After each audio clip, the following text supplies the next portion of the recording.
దొంగతనం జరిగిందంటే పోలీసులు కంప్లైంట్ చేస్తాం. సైబర్ క్రైమ్ అంటే సైబర్ పోలీసులు కంప్లైంట్ చేస్తాం. ఇక్కడ నాకు అనుమానం ఉందయ్యా, వీవీప్యాట్ ఒకసారి లెక్కించు అంటే నిబంధనల ప్రకారం అయితే ఈ ఎవరైతే అక్కడ ఏజెంట్ ఉంటాడో అతను అబ్జెక్ట్ చేయాలి. అలా వాళ్ళకి ట్రైనింగ్ ఇవ్వడంలో పార్టీలు విఫలమైనవి. ఇప్పుడు ఈవీఎంలు ఆపరేషన్లు పెట్టే ముందు సంతకం పెట్టాలి. మనకి డమ్మీ చూపెడతారు వాళ్ళు. ఆ డమ్మీ చూపెట్టినప్పుడు చూసి మనం చెక్ చేసుకుని మనం ఓట్లేసి ఆ వేసిన ఓట్లు అయ్యాక అక్కడ అయ్యే పడ్డయ్యా లేదా అన్నది చెక్ చేసుకుని ఆ తర్వాత అందులో ఉన్న వీవీప్యాట్ అని పక్కన పడేసి మళ్ళీ కొత్తది లోడ్ చేసి మన ఎదురుగుండా పెట్టాలి. ప్రతి కొత్తది తెచ్చినప్పుడు ఒకసారి చెక్ చేయాలి అక్కడ.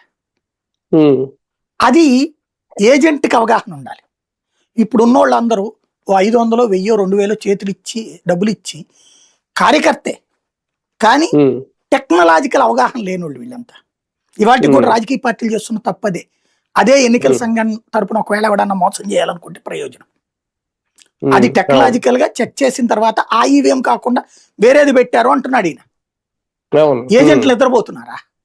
అదే కదా, అది ఎలా సాధ్యం అవుద్దనే కదా. అదొకటి. రెండవది వచ్చేటప్పటికి ఆ వీవీప్యాట్లు కౌంటింగ్ అయిన తర్వాత మాత్రమే నువ్వు సంతకం పెట్టాలా ఏజెంట్. ఎక్కడుంది?